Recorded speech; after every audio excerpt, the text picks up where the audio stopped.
ناظرین السلام علیکم ورحمۃ اللہ وبرکاتہ۔ خلاصہ قرآن مجید کے سلسلے میں آج 28واں پارہ ہے۔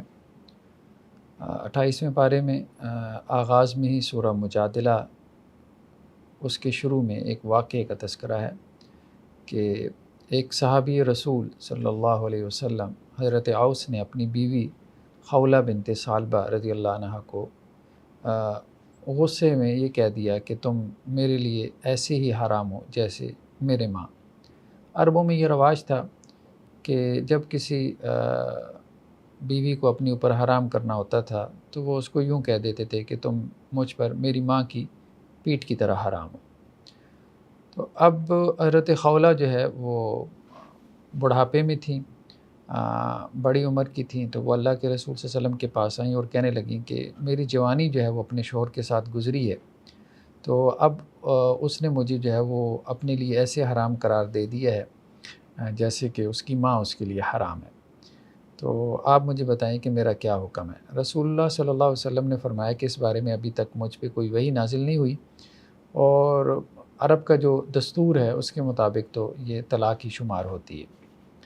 تو اب وہ اللہ کے رسول صلی اللہ علیہ وسلم سے جو ہے وہ اس حوالے سے بحث کر رہی تھی کہ میں نے جوانی اپنے شوہر کے ساتھ گزار دی، تو اب بڑھاپے میں کدھر جاؤں گی، تو میرے لیے کوئی آسانی ہونی چاہیے، اور اللہ سے بھی جو ہے وہ شکوہ شکایت کر رہی تھی۔ تو اس پہ پھر قرآن مجید کی آیات نازل ہوئیں کہ قد سمع اللہ قول التی تجادلک فی زوجہا، اے نبی صلی اللہ علیہ وسلم، اللہ نے اس خاتون کی بات سن لی جو آپ سے اپنے شوہر کے بارے میں جھگڑا کر رہی تھی، وتشتکی الی اللہ، اور اللہ سے بھی شکوہ اور شکایت کر رہی تھی، واللہ یسمع تحاورکما، اور اے نبی صلی اللہ علیہ وسلم آپ اور جب وہ خاتون آپس میں بات چیت کر رہے تھے، یعنی حضرت خولہ بنت ثعلبہ، تو اللہ تعالیٰ آپ کی گفتگو کو سن رہا تھا، بے شک اللہ سننے والا دیکھنے والا ہے۔ اب یہ کہ کوئی شوہر جو ہے وہ اپنی بیوی کو یوں کہہ دے کہ تم میرے لیے میری ماں کی طرح ہو، تو اس کو عربی میں زہار کہتے ہیں۔ تو اب اس زہار کا حکم یہ بیان کیا گیا کہ زہار جو ہے یہ طلاق نہیں ہے، لیکن بیوی کو اس طرح سے ماں بنانا یہ مناسب نہیں ہے۔ بیوی ہے، بہرحال اس کو ماں کہنا اور اس طرح سے جو ہے وہ ماں کی طرح اپنے اوپر حرام قرار دینا غصے میں، جنجلاہٹ میں، تو اگر شوہر ایسا کرتا ہے تو یہ ایک ایسا نامناسب عمل ہے کہ اس کے اوپر اس کو کفارہ دینا پڑے گا، لیکن یہ ہے کہ یہ ڈائیورس شمار نہیں ہوگی، طلاق نہیں ہوگی۔ فرمایا الذین یظاہرون منکم من نسائہم، جو مرد تم میں سے اپنی عورتوں سے زہار کرتے ہیں، یعنی اپنی عورتوں کو مائیں کہہ بیٹھتے ہیں، ما ہن امہاتہم، تو وہ ان کی مائیں نہیں بن جاتی، ان امہاتہم الا اللہ ولدنہم، ان کی مائیں وہی ہیں جنہوں نے ان کو پیدا کیا، وانہم لیقولون منکرا من القول وزورا، وہ ایک نامعقول اور ایک جھوٹی بات کہہ رہے ہیں، یعنی بیوی کو ماں بنا رہے ہیں، حالانکہ یہ غلط بات ہے، ٹھیک نہیں ہے، عقل میں بھی نہیں آنے والی، اور ویسے بھی فضول بیکار کی بات ہے۔ وَإِنَّ اللَّهَ لَعَفُوٌّ غَفُورٌ، تو اللہ تعالیٰ معاف کرنے والا، بخشنے والا ہے۔ تو ایسے شوہر پھر جو ہے وہ کفارے میں ایک غلام آزاد کریں، یا 60 روزے لگاتار رکھیں، یا 60 مساکین کو کھانا کھلائیں۔ تو حضرت عمر رضی اللہ عنہ کے زمانے میں ہمیں روایتوں میں ملتا ہے کہ ایک خاتون جو ہے انہوں نے حضرت عمر کو روک لیا، اور حضرت عمر نے لمبی دیر تک جو ہے وہ ان کی بات چیت سنی۔ تو کسی نے حضرت عمر رضی اللہ عنہ سے پوچھا کہ آپ نے ان خاتون کو اتنا پروٹوکول کیوں دیا؟ تو انہوں نے کہا کہ تم نہیں جانتے یہ وہی خاتون ہیں، یعنی خولہ بنت ثعلبہ، کہ جن کی بات جو ہے وہ اللہ سبحانہ و تعالیٰ نے 7 آسمانوں کے اوپر سنی، اور پھر اللہ نے ان کے حق میں جو ہے وہ آیات نازل کی۔ تو جن کی بات اللہ سبحانہ و تعالیٰ نے سنی، تو عمر جو ہے وہ کون ہوتے ہیں ان کی بات کی طرف توجہ نہ دے۔ تو بہرحال خولہ بنت ثعلبہ رضی اللہ عنہا کی وجہ سے گویا کہ یہ ایک حکم نازل ہوا، جو کہ ایک آسانی والا حکم تھا اس امت کے لیے، کہ اگر شوہر اپنی بیویوں کو اس طرح سے ماں کہہ بھی دیں تو اس سے بہرحال ڈائیورس یا سپریشن نہیں ہوتی، علیحدگی نہیں ہوتی۔ ہاں البتہ یہ ہے کہ یہ جو زہار کا عمل ہے اس کے اوپر شوہر کو جو ہے وہ کفارہ پڑے گا، کیونکہ اس نے ایک نامعقول اور جھوٹی بات کہی ہے، اور وہ کفارہ کیا ہے کہ ایک غلام آزاد کرے، اگر وہ نہیں آزاد کر سکتا تو 60 روزے رکھے لگاتار، اگر وہ نہیں رکھ سکتا تو پھر 60 مساکین کو کھانا کھلائے۔ نیکسٹ آیات میں سرگوشی کرنے کا حکم بیان کیا گیا، اور کہا گیا کہ اے ایمان اذا تناجیتم فلا تتناجوا بالاثم والعدوان، اگر تم نے سرگوشی کرنی ہی ہو، سرگوشی کہتے ہیں چپ کے جو ہے وہ باتیں کرنا آپس میں، جسے ہم کہتے ہیں کانوں میں خسر پھسر کرنا، تو اگر تم نے سرگوشی کرنی ہو تو گناہ کے کاموں کی اور زیادتی کے کاموں کی سرگوشی نہ کرو، اور رسول کی نافرمانی کی سرگوشی نہ کرو۔ یعنی منافقین کیا کرتے تھے کہ وہ سرگوشیاں کرتے تھے، مسلمانوں کی جماعت میں بیٹھے ہوتے تھے تو پھر ایک دوسرے کے کان میں خسر پسر جو ہے وہ کرتے رہتے تھے۔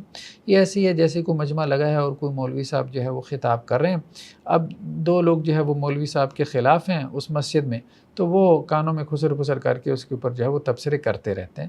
تو یہ جو سرگوشی ہے یہ مناسب نہیں۔ اللہ کے رسول صلی اللہ علیہ وسلم نے بھی جو ہے وہ اس سے منع فرمایا، بلکہ تو آپ صلی اللہ علیہ وسلم نے تو یہاں تک کہہ دیا کہ اگر 3 مسلمان ایک جگہ موجود ہوں، 3 بندہ مومن، تو ان میں سے جو ہے وہ 2 سرگوشی نہ کریں۔ اس سے کیا ہوگا، تیسرے کو رنج اور ملال ہوگا کہ شاید یہ میرے بارے میں گفتگو کر رہے ہیں، ہو سکتا ہے وہ اس کے بارے میں گفتگو نہ کر رہے ہیں۔ تو سرگوشی جو ہے وہ مسلمانوں کو اذیت پہنچانے کا سبب ہے، اس لیے اس سے منع کیا گیا۔ تو کہا گیا کہ گناہ کے کاموں کی سرگوشی نہ کرو، اور زیادتی کی یعنی ایک دوسرے کے ساتھ زیادتی کرنے کی، اور رسول صلی اللہ علیہ وسلم کی نافرمانی کی۔ وَتَنَاجَوْا بِالْبِرِّ وَالتَّقْوَىٰ، ہاں نیکی اور تقویٰ کے کاموں کی سرگوشی کر لو تو اس میں کوئی حرج نہیں ہے، یعنی ایک دوسرے کے کان میں اگر خسر پسر کرنی ہے تو اچھی خسر پسر کر لو، ایسی کہ جس میں دوسرے کے ساتھ خیر خواہی، دوسرے کے ساتھ نیکی اور اللہ سے ڈرنے والے جو کام ہیں ان کے کرنے کی جو ہے وہ تلقین ہو۔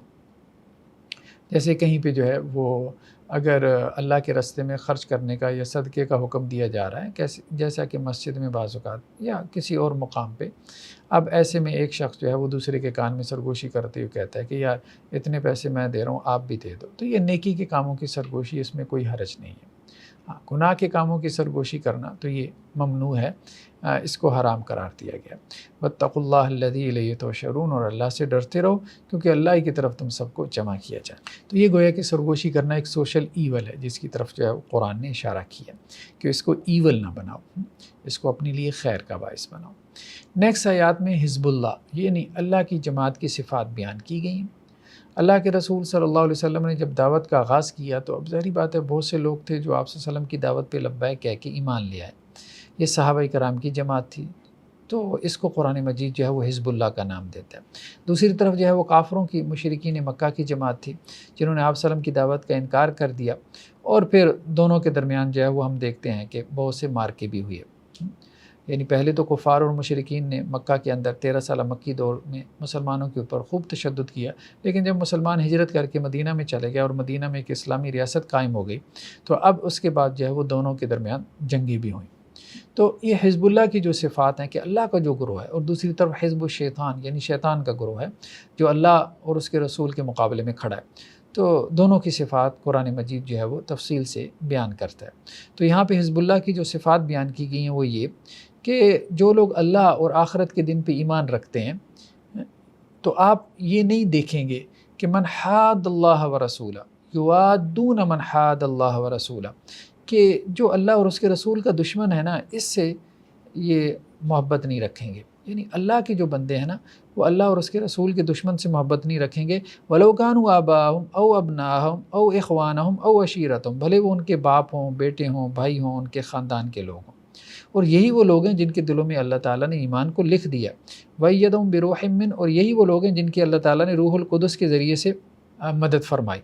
تو بدر میں بھی ہم دیکھتے ہیں حضرت عمر رضی اللہ عنہ نے اپنے ماموں کو قتل کیا، اسی طرح حضرت حمزہ نے، حضرت علی نے، ان صحابہ کرام نے بھی اپنے رشتہ داروں کو، عتبہ، شیبہ، ان کو جو ہے وہ قتل کیا۔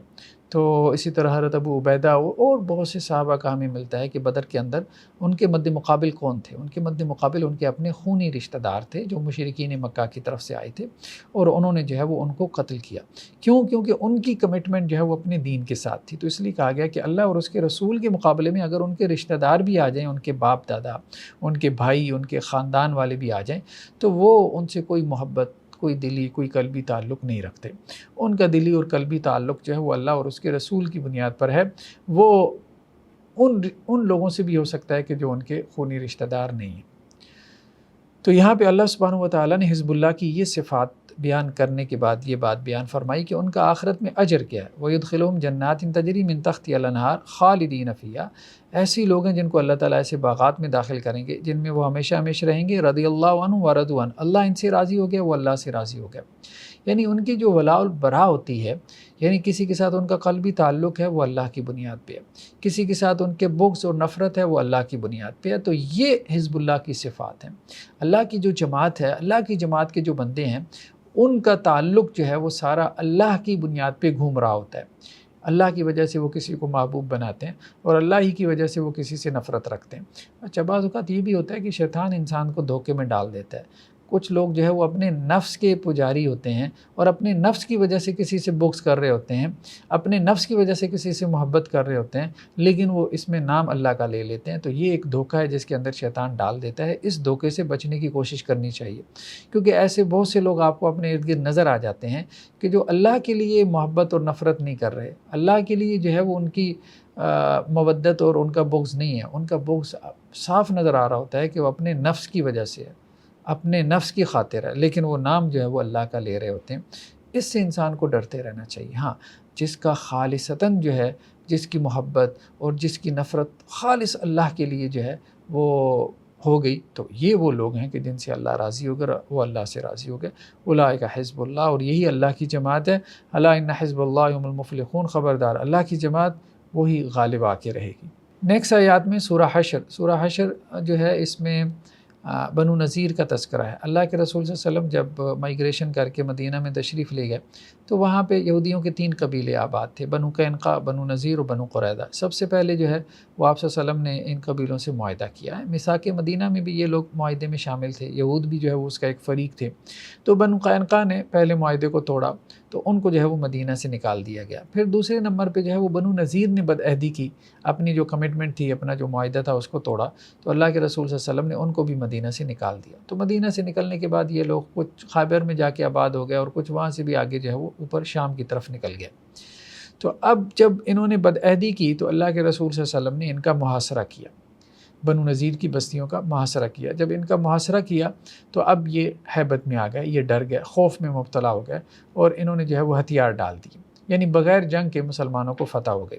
ایک تو یہ ہے کہ مسلمانوں کی کافروں کے ساتھ جنگ ہوئی اور اس جنگ میں جو ہے وہ مسلمانوں کو فتح نصیب ہوئی، تو اب جو مال مسلمانوں کے ہاتھ لگتا ہے تو اس کو مال غنیمت کہتے ہیں، یعنی وہ مال جو کہ جنگ کے بعد حاصل ہو۔ دوسری قسم کا مال وہ ہے کہ جس میں جنگ نہیں ہوئی، اللہ تعالیٰ نے مسلمانوں کو جو ہے وہ فتح نصیب کر دی، اس طرح سے کہ مسلمانوں کا رعب کافروں کے اوپر طاری ہو گیا اور انہوں نے اپنے ہتھیار ڈال دیے اور کوئی خون نہیں بہا۔ تو اب اس معاملے میں کیا ہے، اس معاملے میں جو مال کافروں کا مسلمانوں کے ہاتھ لگتا ہے تو اس کو مال فے کہتے ہیں۔ تو مال فے کا جو حکم ہے وہ یہاں پہ بیان کیا گیا۔ مال غنیمت میں چونکہ مسلمان جو سپاہی ہیں، جو سولجرز ہیں، وہ لڑے ہیں، تو اس لیے ان کا بھی حصہ ہوتا ہے۔ جو پیادہ ہوتا ہے اس کا 1 گنا اور جو گھڑ سوار ہے اس کا 2 گنا حصہ ہوتا ہے۔ لیکن یہ ہے کہ مال فے جو ہے، اب اس میں مسلمانوں نے لڑائی نہیں کی، اب اس میں فتح حاصل ہو گئی ہے، تو اب اس مال فے کا کیا حکم ہے؟ تو یہاں پہ اللہ سبحانہ و تعالیٰ بیان فرما رہے ہیں، خاص طور پہ بنو نذیر کے کانٹیکس میں یہی تھا کہ یہ مال فے بن رہا تھا، کیونکہ اللہ سبحانہ و تعالیٰ نے بغیر کسی جو ہے وہ جنگ کے مسلمانوں کو فتح دے دی تھی۔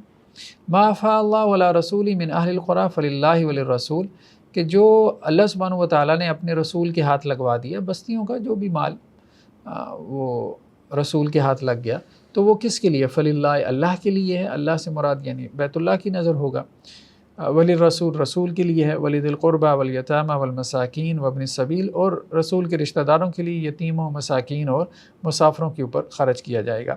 اور آگے ایک بہت اہم پرنسپل بیان کیا گیا، یہ اسلامی معاشیات، اسلامک اکنامکس کا ایک بہت بنیادی پرنسپل ہے کہ لا یکون دولۃ بین الاغنیاء منکم، یہ اس لیے کہ تاکہ یہ جو دولت ہے یہ تمہارے غنی جو لوگ ہیں انہی کے درمیان گردش نہ کرتی رہے، یعنی چند ایک خاندان جو کہ امیر ہیں بس دولت انہی میں گردش کرتی رہے، تو دولت کی سرکولیشن جو ہے وہ اوپر سے نیچے کی طرف نہ ہو۔ تو یہ اس لیے اللہ تعالیٰ نے یہاں پہ حکم دیا کہ مال فے جو ہے نا، مال غنیمت میں سے تو لوگ حصہ لے رہے ہیں، اب وہی لوگوں کو مال فے بھی اگر مل جائے گا تو وہ دولت جو ہے وہ چند ہاتھوں تک مرتکز ہو کے رہ جائے گی۔ اور جیسے پانی کا معاملہ ہے کہ پانی اگر جو ہے وہ کسی جگہ کھڑا رہے تو وہ بدبو چھوڑ دیتا ہے، اسی طرح دولت بھی اگر چند خاندانوں میں منحصر ہو کے رہ جائے تو پھر اس سے سرانڈ کی کیفیت پیدا ہوتی ہے اور ہمارا پورا معاشی نظام جو ہے وہ بدبودار ہو جاتا ہے۔ جیسا کہ کیپٹلسٹک سوسائٹی میں یا کیپٹلزم میں ہم دیکھ سکتے ہیں کہ بلینئرز ہیں، چند ایک خاندان ہیں کہ ساری دنیا کی دولت کا ایک بڑا حصہ جو ہے وہ اس کے اوپر انہوں نے جو ہے وہ قبضہ کر رکھا ہے۔ تو کئی لا یکون دولۃ بین الاغنیاء منکم، اللہ تعالیٰ یہ نہیں چاہتے کہ یہ دولت چند ایک خاندانوں یا چند ایک غنی یا چند ایک امیر لوگوں کے ہاتھوں میں گردش کرتی رہے۔ اللہ تعالیٰ سرکولیشن آف ویلتھ چاہتے ہیں کہ یہ سرکولیٹ کرتی رہے، جیسا کہ پانی پانی جو ہے اس کی سرکولیشن ہوتی ہے، اور جب یہ اوپر سے نیچے والے طبقوں کی طرف سرکولیٹ کرے گی تو اسی سے کیا ہوگا، اسی سے پھر معاشی جو ہے وہ استحکام پیدا ہوگا۔ وما آتاکم الرسول فخذوہ وما نہاکم عنہ فانتہوا، اور دوسری اہم چیز کیا بیان کی کہ جو بھی رسول تمہیں دیں وہ تم لے لو، اور جس سے رسول منع کریں اس سے تم رک جاؤ۔ یعنی اب رسول جو ہے اگر مال غنیمت دے رہے ہیں تو ٹھیک ہے، اور اگر رسول مال فہ نہیں دے رہے تو اب اس پہ کوئی ناراضگی کا اظہار نہ کریں کہ یہ مال فہ جو ہے وہ ان لوگوں کو کیوں مل رہا ہے جو یتیم ہیں، جو مسکین ہیں، جو مسافر ہیں، اور جنہوں نے جنگ میں حصہ بھی نہیں لیا، اس میں تو ہمارا حصہ ہونا چاہیے تھا۔ نہیں، یہ نہیں، یہ اللہ اور اس کے رسول کی جو ہے وہ ایک تقسیم ہے کہ کس طرح سے جو ہے وہ دولت کو، ویلتھ کو جو ہے وہ ایک مناسب انداز میں سوسائٹی کے مختلف طبقات میں اس کو تقسیم کرنا ہے، تاکہ جو ہے وہ کوئی معاشی جو ہے وہ عدم استحکام پیدا نہ ہو۔ واتقوا اللہ، دیکھو اللہ سے ڈرتے رہو، ان اللہ شدید العقاب، بے شک اللہ تعالیٰ جو ہے وہ سخت عذاب دینے والا ہے۔ تو دوسرا پرنسپل یہ ہے کہ اللہ کے رسول صلی اللہ علیہ وسلم جو ہے وہ اتھارٹی ہیں، جس طرح قرآن جو ہے وہ ایک اتھارٹی ہے، اسی طرح اللہ کے رسول صلی اللہ علیہ وسلم بھی جو ہے وہ اتھارٹی ہیں۔ اللہ کے رسول صلی اللہ علیہ وسلم جو ہے جو فیصلہ دے دیں، آپ صلی اللہ علیہ وسلم کی جو ججمنٹ ہے اس کو بھی اسی طرح ماننا لازمی ہے جس طرح جو ہے وہ قرآن کو ماننا لازمی ہے۔ تو اس لیے کہا گیا کہ جو رسول تمہیں دیں اس کو لے لو، اور جس سے منع کریں اس سے رک جاؤ۔ تو یہ بہت بڑا جو ہے وہ پرنسپل بیان کیا گیا ہے۔ تو ہمارا جو دین ہے، دین اسلام، اس کے دو سورسز ہیں، دو پرائمری سورسز ہیں، دو مصادر شریعہ، یعنی بنیادی مصادر شریعہ، ایک اللہ کی کتاب اور دوسرا جو ہے وہ سنت رسول صلی اللہ علیہ وسلم۔ نیکسٹ آیات میں اللہ سبحانہ وتعالیٰ یہ بیان کر رہے ہیں کہ جو اللہ کو بھلا دے تو اللہ سبحانہ وتعالیٰ اسے بھلا دیتے ہیں۔ یہ بہرحال بہت زیادہ ہمارے لیے کنسرننگ جو ہے وہ ایک طرح سے آیات ہیں، اور بہت زیادہ ہمیں ان آیات کو جو ہے وہ ریممبر کرنے کی ضرورت ہے، مستحضر رکھنے کی ضرورت ہے کہ اہل ایمان اتقوا اللہ، اللہ سے ڈر جاؤ، ولتنظر نفس ما قدمت لغد، اور ہر جان جو ہے اسے چاہیے کہ وہ دیکھتی رہے کہ اس نے کل کے لیے کیا بھیجا، فیوچر کے لیے اس نے کیا کیا۔ ایک فیوچر ہمارا دنیا کا فیوچر ہے جس کے لیے ہم کنسرنڈ ہوتے ہیں۔ اب دنیا کا فیوچر کیا ہے؟ دیکھیں ایوریج ایج تو 60 سال ہے، 60 سال میں 25-30 سال تو کچھ کرنے میں گزر جاتے ہیں، جیسے اگر پڑھائی میں ہے تو پی ایچ ڈی کرتے کرتے کوئی 28-30 سال لگ جاتے ہیں، یا جاب ملتے ملتے 28-30 سال لگ جاتے ہیں، یا کوئی کاروبار شروع کیا تو اس کو شروع کرتے کرتے انسان 25 سال کی عمر میں شروع کرتا ہے، کوئی 30-35 سال کی عمر میں جا کے کچھ کاروبار اسٹیبلش ہونا شروع ہوتا ہے۔ تو انسان کی آدھی زندگی تو اسی میں گزر جاتی ہے سٹارٹ لیتے لیتے، باقی نصف زندگی ہے تو کچھ بھی نہیں ہے، کچھ بھی نہیں ہے۔ تو یہ فیوچر تو اصل میں فیوچر ہے ہی نہیں ہے، 30 سال تو کیا ہے، کچھ بھی نہیں ہے۔ اصل فیوچر انسان کا کیا ہے؟ لائف آفٹر ڈیتھ، مرنے کے بعد کی زندگی جو نہ ختم ہونے والی زندگی ہے۔ تو انسان اس کے لیے دیکھتا رہے کہ اس کے لیے اس نے کیا کیا، اس اصل فیوچر کے لیے کیا کیا۔ واتقوا اللہ، اور پھر دوبارہ حکم آ گیا کہ اللہ سے ڈرتے رہو، ان اللہ خبیر بما تعملون، جو تم عمل کر رہے ہو اللہ تعالیٰ اس سے باخبر ہے۔ ولا تکونوا کالذین نسوا اللہ، اور ان لوگوں کی طرح نہ ہو جانا جنہوں نے اللہ کو بھلا دیا۔ دیکھیں انسان دنیا کی وجہ سے اللہ سے غافل ہو جاتا ہے، صبح ہوئی شام ہوئی، اسی طرح زندگی کی بھی ایک دن شام ہو گئی، مطلب دنیا میں مصروف ہے، دنیا کے کاموں میں لگا ہوا ہے، کھپا ہوا ہے، اچھا یہ کام کر لوں، وہ کر لوں، پھر نماز پڑھوں گا، پھر روزہ رکھوں گا، پھر دین کی طرف توجہ دوں گا، پھر جو ہے وہ قرآن ترجمے سے پڑھوں گا، پھر جو ہے وہ فلاں کلاس کے لیے وقت نکال پاؤں گا۔ تو یہ انسان کو جو ہے وہ شیطان دھوکے میں ڈالے رکھتا ہے کہ یہ کر لو وہ کر لو، اور کام ہے کہ ان سے جان ہی نہیں چھوٹتی۔ انسان کا معاملہ کیا ہے کہ وہ کہتا ہے اچھا یہ کام کر لوں گا تو چلو کل فارغ ہو جاؤں گا، تو کل 10 اور کام جو ہے وہ منہ کھولے کھڑے ہوتے ہیں۔ تو کہا گیا کہ ایسے نہ ہو جانا، ایسے نہ ہو جانا کہ جن لوگوں نے اپنے آپ کو دنیا میں گم کر دیا، دنیا کے بندے بن کے رہ گئے، دنیا کے کاموں میں الجھ کے رہ گئے، ایسے نہ ہو جانا۔ کیوں؟ اگر ایسے ہو گئے فانساہم انفسہم، اللہ تعالیٰ انہیں ان کا اپنا آپ بھی بھلوا دے گا، یعنی اپنا چین سکون راحت سب برباد کر دیں گے اور کاموں کے بندے بن کے رہ جائیں گے۔ ایسا نہ ہو، دنیا کے بندے بن کے رہ جائیں گے، پھر اللہ تعالیٰ انہیں مادے کی، میٹر کی، ان جو ہے وہ مادی چیزوں کی خدمت پہ جو ہے وہ لگا دے گا۔ بہت سارے انسانوں کو آپ دیکھتے ہیں کہ وہ اللہ نے انہیں جانوروں کی خدمت پہ لگا دیا، اپنے کتے کی اتنی خدمت کر رہے ہوتے ہیں جتنے بیچارے جو ہے وہ اپنی کیئر نہیں کرتے ہیں۔ تو یہ کیا ہے؟ یہ وہی ہے کہ اللہ سے جب غافل ہو گئے تو اللہ تعالیٰ نے انہیں جو ہے وہ جانوروں کی خدمت پہ لگا دیا، اور جانوروں کی خدمت پہ ایسے لگیں کہ اپنے آپ سے غافل ہو گئے، یعنی اپنے ساتھ انصاف نہیں کر پائے، اپنے آپ کو بھی وہ وقت نہیں دے پائے جو کہ وہ مادی چیزوں کو دیتے رہتے ہیں۔ تو یہ ہے کہ اپنے آپ کو بھی بھول گئے، اپنی حقیقت سے بھی جو ہے وہ غافل ہو گئے۔ تو ایسے نہ ہو جانا، اگر اللہ کو بھلا دیا تو اللہ تعالیٰ نے تمہیں اپنا آپ بھی بھلوا دینا ہے، یعنی تم خود اپنے آپ کے بھی نہیں رہ پاؤ گے۔ پھر اگر اللہ کے نہ بن سکے تو اپنے بھی نہ بن سکو گے، اس بات کو اچھے سے سمجھ لو۔ اولئک هم الفاسقون، اور یہی لوگ ہیں جو فاسق و فاجر ہیں، یعنی جنہوں نے اللہ کو بھلا دیا۔ تو اللہ کو بھلانا نہیں ہے، ہر لمحے اللہ کو یاد رکھنا ہے یہ نماز بھی کسی لیے اقیم الصلاۃ لذکری، نماز قائم کرو میری یاد کے لیے، نماز اللہ کی یاد کے لیے، صبح و شام کے اذکار اللہ کی یاد کے لیے، قرآن کی تلاوت اللہ کی یاد کے لیے، صدقہ خیرات اللہ کی یاد کے لیے، جو بھی ہم نیکی کا کام کرتے ہیں کس لیے کہ اللہ کو ہم یاد رکھیں۔ تو اللہ کو یاد رکھنا یہ بہت بڑا اللہ کا مطالبہ ہے، بس اللہ کو یاد رکھو۔ لیکن اللہ کو اگر تم نے بھلا دیا پھر اللہ تعالیٰ بھی جو ہے وہ تمہیں اپنا آپ بھلوا دے گا۔ ایسی ہے نا جیسے ہمارے کوئی ریلیٹیو اگر باہر چلے جاتے ہیں یورپ میں، UAE وغیرہ میں، سعودی عرب میں کمانے کے لیے، تو پیچھے جو ان کے رشتہ دار ہیں ان کا کیا مطالبہ ہوتا ہے کہ بھئی وہاں جا کے ہمیں بھول نہ جانا، بھئی یاد رکھنا ہمیں۔ تو اللہ سبحانہ و تعالیٰ نے انسان کو دنیا میں بھیجا، تو اللہ تعالیٰ یہی کہتے ہیں کہ دیکھو اللہ نے تمہیں پیدا کیا، وہ تمہارا خالق ہے، کریٹر ہے، مالک ہے، اس کے بڑے احسانات ہیں، اس کو بھولنا نہیں ہے تم نے، بس یہی بات ہے، اللہ کو یاد رکھنا ہے۔ نیکسٹ آیات میں قرآن مجید کی تاثیر کا بیان ہے، کہا جا رہا ہے کہ لو انزلنا هذا القرآن على جبل لرأيته خاشعا متصدعا من خشیۃ اللہ، اگر یہ قرآن ہم کسی پہاڑ پہ نازل کر دیتے تو آپ دیکھتے کہ وہ اللہ کے خوف کی وجہ سے پھٹ جاتا، اللہ کی خشیت کی وجہ سے مطلب دب کے پھٹ جاتا، ریزہ ریزہ ہو جاتا وہ پہاڑ۔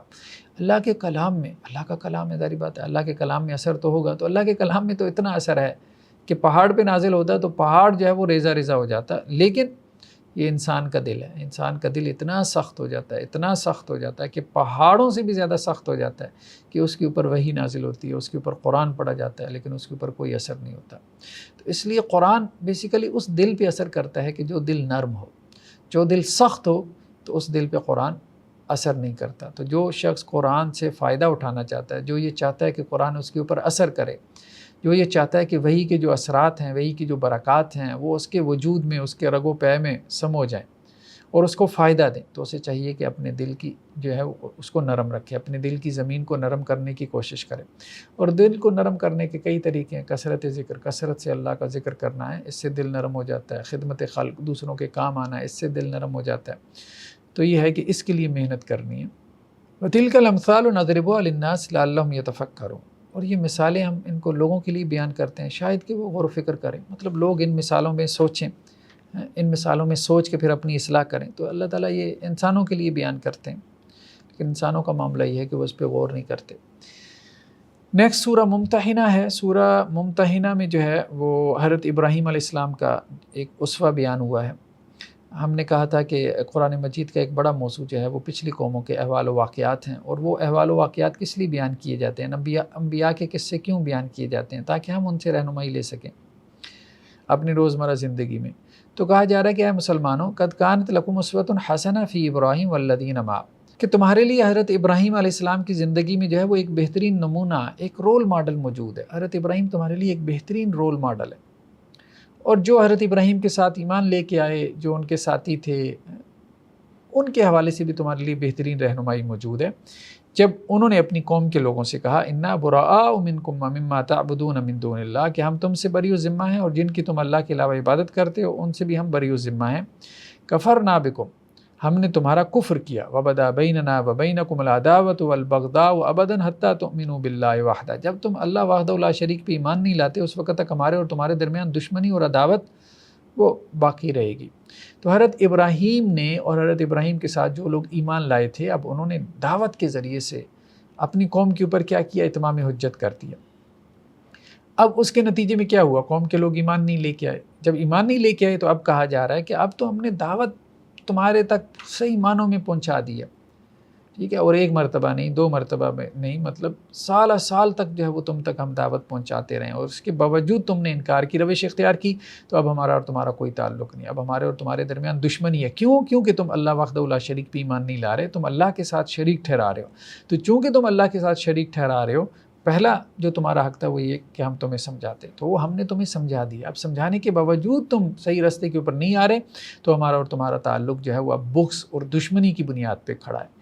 کیونکہ تم جو ہے وہ اللہ کے ساتھ پارٹنرز ٹھہرا کے تم جو ہے وہ اللہ کے ساتھ دشمنی کر رہے ہو۔ جب تم اللہ کے ساتھ، ہمارے خالق کے ساتھ دشمنی کر رہے ہو تو تم ہمارے ساتھ بھی دشمنی کر رہے ہو، کیونکہ ہم تو توحید کے اوپر قائم ہیں۔ تو کبھی بھی موحد اور مشرک کبھی بھی آپس میں قلبی دوست، دلی دوست نہیں ہو سکتے، ممکن ہی نہیں ہے، دونوں میں جو ہے وہ یہ تعلق قائم نہیں ہو سکتا۔ ہاں، اب اس میں یہ ہوتا ہے کہ خواہ مخواہ ہر وہ بندہ کہ جو کسی قسم کے شرک میں مبتلا ہے تو اس سے بغض پالنے کی ضرورت نہیں۔ اصل بات یہ ہے کہ اس کی اصلاح کی کوشش کی جائے، اصلاح کی کوشش کی جائے۔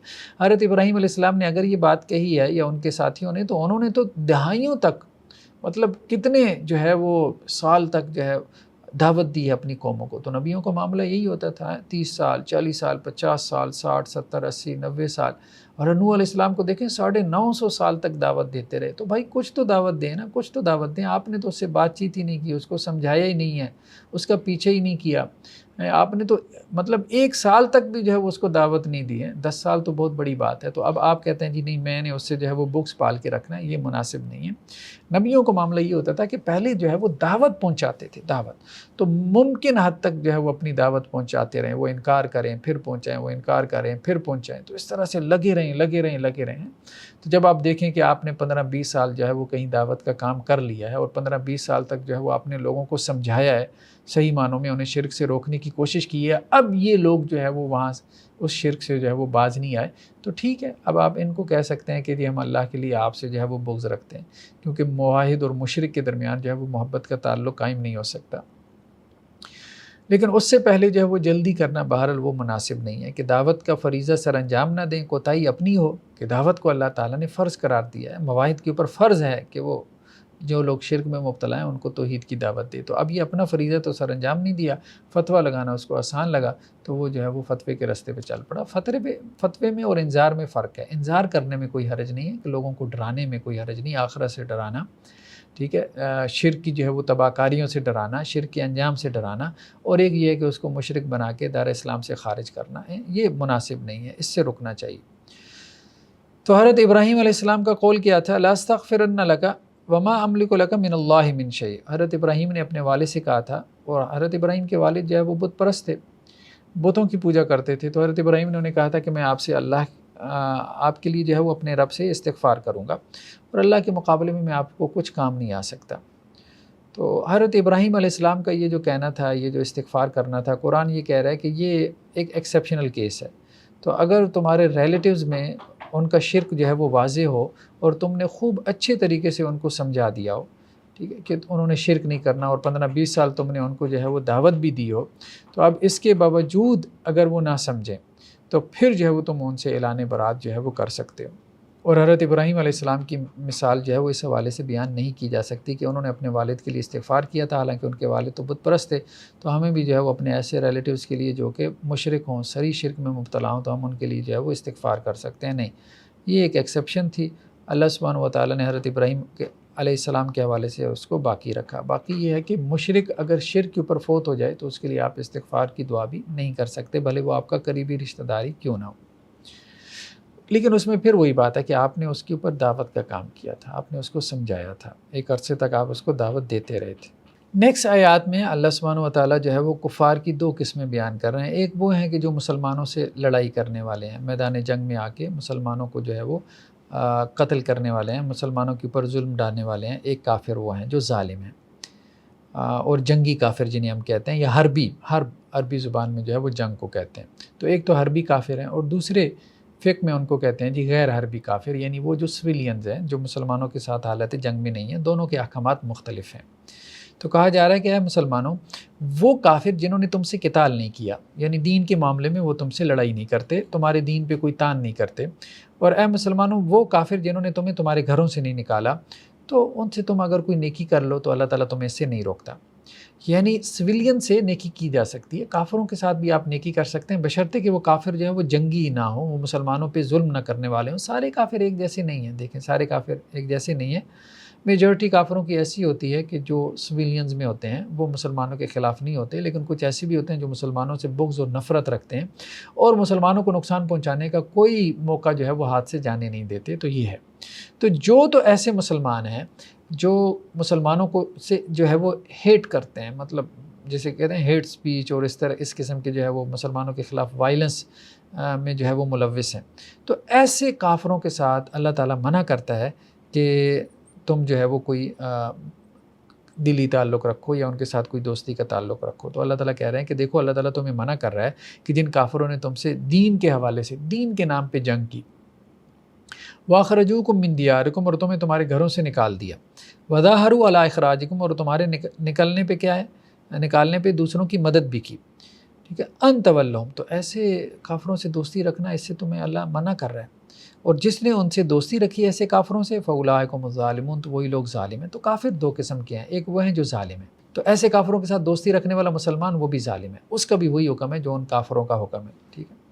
لیکن جو سویلینز جو ہے وہ نان مسلم ہیں، یعنی وہ نان مسلم جو مسلمانوں سے جو ہے وہ بغض اور عداوت اور نفرت اور دشمنی نہیں رکھتے، اور مسلمانوں کے اوپر جو ہے وہ ظلم بھی نہیں کرتے، تو ایسے کافروں کے ساتھ جو ہے وہ کوئی حسن سلوک کرنے میں، کوئی تعلق رکھنے میں جو ہے وہ کوئی حرج کی بات نہیں ہے۔ دیکھیں، جو تو ظاہری بات ہے کہ آپ کے ساتھ حالت جنگ میں ہے کوئی بھی ملک، کوئی بھی قوم، تو آپ مسلمان ہوں یا نان مسلم ہوں، آپ اس کے ساتھ کیسے جو ہے وہ کوئی اپنا قلبی تعلق استوار کریں گے۔ ہمارے ہاں جو ہے جیسے امریکہ اور رشیا، آپ ان دونوں کو دیکھ لیں، ٹھیک ہے، تو دونوں کا آپس میں نہیں لگتی، تو جب نہیں لگتی تو ان کی فارن پالیسی ایک دوسرے کے حوالے سے دیکھ لیں، تو اسٹیٹ لیول پہ وہ ایک دوسرے کے خلاف جو ہے وہ سازشیں بھی کرتے رہتے ہیں۔ تو اس کا تعلق اسلام سے بھی نہیں ہے، اس کا تعلق جو ہے وہ عقل، منطق اور فطرت سے ہے۔ یہ اتنی فطری بات ہے کہ جو قوم آپ کے اوپر ظلم کرے گی، آپ کی قوم کے اوپر جو قوم جو ہے وہ آپ کی قوم سے نفرت اور بغض رکھے گی، آپ کے ساتھ ظلم اور زیادتی کو روا رکھے گی، یا اسلام و فوبیا میں مبتلا ہوگی، یا کسی اور کے حوالے سے جو ہے وہ اس قسم کے فوبیا میں مبتلا ہوگی، تو وہ اس سے کیسے جو ہے وہ محبت اور دوستی کا تعلق رکھ سکتے ہیں؟ کبھی پاسبل ہی نہیں ہے، ممکن ہی نہیں ہے۔ تو اس لیے یہ اللہ تعالیٰ کا یہ جو حکم ہے کہ کافروں کو اس حوالے سے دو کیٹیگریز میں رکھا گیا ہے، تو یہ بہت ہی منطقی اور بہت ہی جو ہے وہ لاجیکل حکم ہے۔ نیکسٹ آیات میں سورہ صف جو ہے اس کی آیات ہیں جس میں اسلام کے حوالے سے یہ بات کہی جا رہی ہے کہ یہ اسلام اللہ کا نور ہے، اور اللہ تعالیٰ اپنے نور کو غالب کر کے رہے گا، یعنی دنیا میں اسلام جو ہے وہ غالب رہے گا۔ کافر جتنی مرضی سازشیں کر لیں لیکن یہ اسلام کو مٹا نہیں سکتے۔ ٹھیک ہے، وقتی طور پہ مسلمانوں پہ آزمائش آ جاتی ہے، کبھی ان کا پلڑا بھاری ہو گیا، کبھی مسلمانوں کا بھاری ہو گیا، یہ تو چلتا رہے گا، لیکن اسلام ختم ہو جائے تو یعنی ایسا نہیں ہے۔ اللہ تعالیٰ کی کتاب، اللہ کے رسول صلی اللہ علیہ وسلم کی احادیث، اسلام کے تمام احکامات اسی طرح سے محفوظ ہیں جیسے اللہ کے رسول صلی اللہ علیہ وسلم جو ہے وہ صحابہ کرام کو دیکھے گئے۔ یریدون لیطفئوا نور اللہ بافواہہم، یہ کافر لوگ یہ چاہتے ہیں کہ اللہ کے نور کو، یعنی دین اسلام کو جو ہے وہ اپنے منہ کی پھونکوں سے بجھا دیں، تو یہ ممکن نہیں ہے، یہ پاسبل نہیں ہے۔ واللہ متم نوری ولو کرہ الکافرون، اللہ تعالیٰ اپنے نور کو مکمل کر کے رہنے والا ہے، چاہے کافروں کو کتنا ہی برا کیوں نہ لگے، یعنی اسلام غالب ہو کے رہے گا۔ اور اگلی آیت یہ جو ہے اس کو حضرت شاہ اللہ دہلوی علیہ رحمہ نے کہا ہے کہ یہ پورے قرآن کا آپ کہہ لیں کہ جی مرکزی مضمون ہے۔ جیسے ہر سورت کا ایک مرکزی مضمون ہوتا ہے جس کے گرد سورت کی آیات جو ہے وہ گھوم رہی ہوتی ہیں، کچھ اہل علم نے اس حوالے سے کچھ کام وغیرہ کیا ہے، اسی طرح قرآن مجید کا بھی ایک مرکزی مضمون ہے کہ هو الذی ارسل رسولہ بالہدی ودین الحق، اللہ کی ذات ہے جس نے اپنے رسول کو الہدا اور دین حق دے کے بھیجا۔ الہدا سے مراد یہ قرآن مجید کتاب ہدایت ہے، اور دین حق سے مراد شریعت ہے جو اللہ نے دے کے بھیجی ہے، جس کے ذریعے سے فیصلے کرنے ہیں، لوگوں کو جو ہے وہ ان کا حق تول کے دینا ہے۔ جیسے ہمارے یہاں ہم دیکھتے ہیں نا سپریم کورٹ کے باہر بھی ایک ترازو لگا ہوتا ہے، تو اسی طرح سے شریعت کا معاملہ بھی یہی ہے۔ شریعت بھی بیسیکلی ایک قانون ہے، ڈیوائن لا ہے، اللہ کی طرف سے جو ہے وہ آیا ہوا قانون ہے کہ جس کے ذریعے سے اللہ نے جو ہے وہ لوگوں کے درمیان فیصلے کیے ہیں، ہر بندے کو جو ہے وہ اس کا حق دیا ہے۔ تو اللہ تعالیٰ نے یہ کتاب ہدایت دی ہے، یہ گائیڈ لائنز ہیں، ٹھیک ہے، یہ کانسٹیٹیوشن ہے، اور اس کے اندر اس کے ساتھ جو ہے وہ دین حق بھی ہے، مطلب لا بھی ہے، قانون بھی ہے۔ لیظہرہ علی الدین کلہ، تاکہ اللہ کے رسول صلی اللہ علیہ وسلم جو ہے وہ تمام باطل ادیان کے اوپر اللہ کے اس دین کو غالب کر دیں، یعنی اللہ کا جو آیا ہوا دین ہے اور اللہ کی جو دی ہوئی شریعت ہے، اس کو تمام دنیا کے نظاموں کے اوپر غالب کر دیں۔ یہ رسول اللہ صلی اللہ علیہ وسلم کو بھیجنے کا مقصد تھا، یعنی آپ صلی اللہ علیہ وسلم کی بعثت کا مقصد کیا تھا؟ اللہ کے رسول صلی اللہ علیہ وسلم کو کیوں رسول بنا کے بھیجا گیا؟ تاکہ اللہ کی دی ہوئی دین کو غالب کر دیں، دینی اسلام کو غالب کر دیں بقیہ تمام ادیان کے اوپر۔ اور آپ صلی اللہ علیہ وسلم نے جو ہے وہ جزیرہ نما عرب کی حد تک ایسا کر کے دکھا دیا نا، وہاں پہ بت پرستی عام تھی تو آپ صلی اللہ علیہ وسلم نے بت پرستی کو ختم کر دیا ہے، مشرکین جو ہے وہ پھر وہاں پہ نہیں رہے، اسلام قبول کر لیا، یا پھر کچھ جو ہے وہ وہاں سے بھاگ گئے۔ پھر وہاں پہ یہود تھے، تو یہود کا معاملہ بھی یہی ہوا کہ ان کو جزیرہ نما عرب سے جو ہے وہ نکال دیا گیا، تو اللہ کا دین جو ہے وہ غالب ہو گیا، اللہ کا دین غالب ہو گیا۔ تو کہا گیا کہ یہ سب کچھ جو ہے وہ اللہ کے رسول صلی اللہ علیہ وسلم کے کرنے کا کام ہے، تو اللہ کے رسول صلی اللہ علیہ وسلم کے اسوہ کے مطابق اب یہ کام اس امت کے کرنے کا ہے کہ اللہ کے دین کو، اور اللہ نے جو ہمیں یہ شریعت دی ہے، اللہ کا دیا ہوا یہ جو قانون ہے، اس کو ہم دنیا کے تمام قوانین کے اوپر غالب کر دیں۔ ولو کری المشرکون، اور بھلے یہ چیز جو ہے وہ مشرکوں کو کتنی بری کیوں نہ لگے۔ تو حضرت شاہ اللہ دہلوی علیہ رحمہ کہتے ہیں کہ یہ قرآن مجید کا مرکزی مضمون ہے، یہ وہ مضمون ہے کہ جس کے گرد قرآن کی تمام آیات گھوم رہی ہیں۔ یعنی یہ کام اگر آپ نے کر لیا تو صحیح معنوں میں جو ہے وہ آپ قرآن کو پریکٹس کر رہے ہیں، آپ قرآن پہ عمل کر رہے ہیں۔ یہ کام اگر آپ نے کر لیا تو صحیح معنوں میں پھر آپ اسوہ رسول کی پیروی کر رہے ہیں، صحیح معنوں میں آپ سنت رسول صلی اللہ علیہ وسلم کے جو ہے وہ متبع ہیں۔ ورنہ تو چھوٹی چھوٹی سنتوں کے پیچھے جو ہے وہ لوگ پڑے رہتے ہیں، اور جو اصل سنت ہے اللہ کے رسول صلی اللہ علیہ وسلم کی، یعنی 23 سالہ دور میں مطلب جو 24 گھنٹے اللہ کے رسول صلی اللہ علیہ وسلم کی سنت ہمیں نظر آتی ہے کہ جس پہ آپ عمل پیرا ہیں، وہ کیا ہے کہ اللہ کے دین کو غالب کرنے کی جد و جہد ہے۔ اللہ کی جو لائی ہوئی شریعت ہے اس کے مطابق جو ہے وہ لوگوں کو انصاف فراہم کرنے کی جد و جہد ہے۔ تو یہ ہے جو آپ صلی اللہ علیہ وسلم نے کی ہے، کبھی دعوت کے ذریعے سے کی ہے 13 سالہ مکی دور میں، کبھی جہاد کے ذریعے سے کی ہے مدنی دور میں۔ نیکسٹ آیات میں جو ہے وہ جہاد کی فضیلت بیان ہو رہی ہے، اور کہا جا رہا ہے کہ اہل ایمان هل ادلکم علی تجارۃ تنجیکم من عذاب علیم، کیا ہم تمہاری رہنمائی نہ کریں ایسی تجارت کی طرف جو تمہیں دردناک عذاب سے نجات دے دے۔ یعنی یہ ایک تجارت ہے نا جو تم اللہ کے ساتھ کر رہے ہو، کہ اپنی جان اور اپنا مال اللہ کے راستے میں لگاؤ گے تو اللہ تعالیٰ اس کے بدلے میں تمہیں جنت دیں گے۔ تو تم اللہ پہ ایمان رکھتے ہو، اس کے رسول پہ ایمان رکھتے ہو، وَتُجَاهِدُونَ فِي سَبِيلِ اللَّهِ بِأَمْوَالِكُمْ وَأَنفُسِكُمْ، اور اللہ کے راستے میں جہاد کرتے ہو اپنے مال سے بھی اور اپنی جان سے بھی۔ یعنی اپنا مال بھی لگانا ہے اللہ کے راستے میں، اور اپنی جان بھی لگانی ہے، اپنے اوقات کار بھی لگانے ہیں، اپنی صلاحیتیں بھی لگانی ہے۔ یعنی کس حوالے سے؟ اللہ کے دین کو غالب کرنے کے لیے۔ اور اللہ کے دین کو غالب کرنے کے لیے ضروری نہیں کہ کلاشن کوف لے کے باہر نکل آؤ، مطلب یہ ہے کہ اللہ کے دین کو غالب کرنے کے جتنے بھی طریقے ہو سکتے ہیں، جن کی مطلب ہمارے ملک کے اندر اگر اس پرسپیکٹو میں بات کریں تو ہمارا کانسٹیٹیوشن، ہماری آئین جس طرح سے اجازت دیتا ہے تو اس طرح سے کوشش کریں۔ ذالکم خیر لکم ان کنتم تعلمون، یہ تمہارے لیے بہت بہتر ہے اگر تم جانتے ہو۔ تو اگر تم اللہ کے راستے میں جہاد کرو گے اپنی جانوں سے، اپنے مال سے، تو اللہ تعالیٰ تمہارے گناہوں کو معاف کر دے گا اور تمہیں ایسے باغات میں داخل کرے گا جن کے دامن میں نہریں بہتی ہیں، اور مساکن طیبۃ فی جنات عدن، اور ہمیشہ کے باغات ہیں جن میں پاکیزہ گھر ہیں۔ ذالک الفوز العظیم، اور یہ بڑی کامیابی ہے۔ اس کامیابی کے لیے جو ہے وہ کچھ کرو۔ دنیا کے لیے تو جان مال انسان کھپاتا ہی رہتا ہے، لگاتا ہی رہتا ہے، اپنے بچوں کے لیے بھی لگاتا رہتا ہے، تو آخرت کے لیے لگا ہوا ہے۔ یہاں کی پولیٹیکل پارٹیز کے لیے لوگ کیا کرتے ہیں، اپنا ٹھیک ہے مکان تک بیچ کے جو ہے وہ جو جعلی قسم کے ورکر ہوتے ہیں پولیٹیکل پارٹیز کی خاطر لگا دیتے ہیں، ریٹرن میں انہیں کیا ملتا ہے؟ کچھ بھی نہیں ملتا۔ تو یہ معاملہ ہے، آخرت کے لیے لگاؤ، اللہ کے لیے لگاؤ، یہ اپنی جان اور اپنا مال اور اپنا وقت، تو انشاءاللہ سے تمہیں آخرت میں بہت کچھ ملے گا۔ یہاں ڈنڈے کھاتے پھرتے ہیں، اپنے سر پھڑوا لیتے ہیں جو ہے پولیٹیکل پارٹیز اور پولیٹیکل لیڈرز کی خاطر ہیں، اور وہ جب اقتدار میں آتے ہیں تو پوچھتے بھی نہیں۔ نیکسٹ آیات میں جو ہے سورہ جمعہ کی آیات ہیں، اس میں خاص طور پہ یہود کی مثال بیان کی گئی، اور کہا گیا کہ مثال ان لوگوں کی جن کو تورات کا وارث بنایا گیا، یعنی تورات ان سے اٹھوائی گئی، ثم لم یحملوها، پھر انہوں نے تورات کا بوجھ نہیں اٹھایا۔ اللہ تعالیٰ تو یہ چاہتے تھے کہ وہ تورات پہ عمل کرتے، لیکن انہوں نے تورات پہ عمل نہیں کیا۔ تو ان کی مثال یعنی یہود کی مثال کمثل الحمار یحمل اسفارا، جیسا کہ گدھے کی مثال، کہ گدھے کے اوپر جو ہے وہ آپ کتابوں کا بوجھ لاد دیں، ٹھیک ہے، تو اب گدھے کو کتابوں کا کوئی فائدہ نہیں ہوتا۔ تو یہود کا معاملہ بھی یہی ہو گیا تھا کہ تورات کا بوجھ وہ اٹھائے پھرتے تھے، لیکن تورات کو سمجھ کے اس کے اوپر عمل کرنا اور اس کے مطابق اپنی لائف کو چینج کرنا یہ ان میں نہیں تھا۔ تو اللہ سبحانہ و تعالیٰ اس امت کو یہی کہہ رہے ہیں کہ تم بھی ایسے نہ ہو جانا، یہودیوں کی طرح نہ ہو جانا کہ جن کے لیے کتاب ایک بوجھ بن گئی بس، جیسے گدھے کے لیے جو ہے وہ کتاب بوجھ ہے اور اس سے وہ کوئی فائدہ نہیں اٹھا سکتا، کیونکہ گدھے کے اندر تو شعور ہی نہیں ہے، وہ تو پڑھ ہی نہیں سکتا۔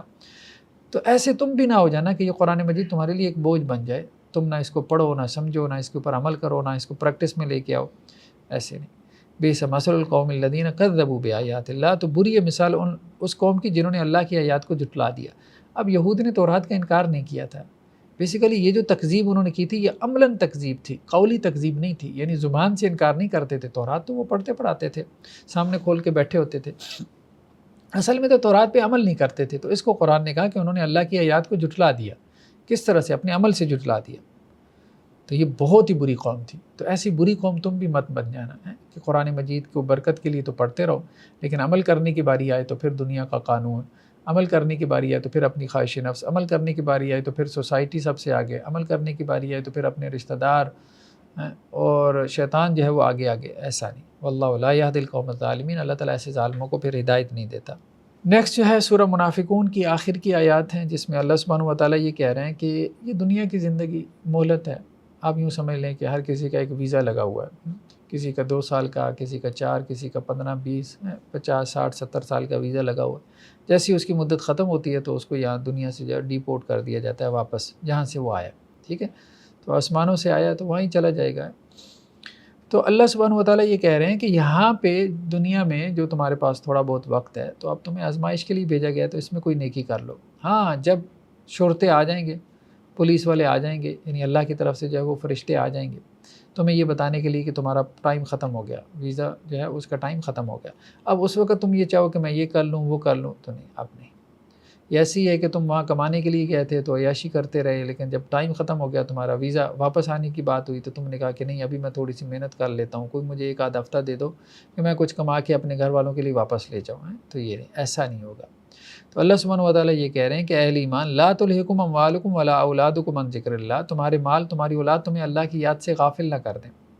مال بھی انسان کو اللہ سے غافل کرتا ہے۔ زیادہ مال کیا ہے؟ انسان کو غفلت میں ڈال دیتا ہے، زیادہ آسائش انسان کو غفلت میں ڈال دیتی ہے، اور اسی طرح اولاد بھی انسان کو اللہ سے غافل کر دیتی ہے۔ اولاد کی وجہ سے بھی انسان جو ہے وہ خدا کو چھوڑ دیتا ہے۔ اور کہا جا رہا ہے کہ وانفقوا مما رزقناکم، جو ہم نے تم کو رزق دیا اس میں سے خرچ کرو، من قبل ان یاتی احدکم الموت، اس سے پہلے کہ موت آ جائے۔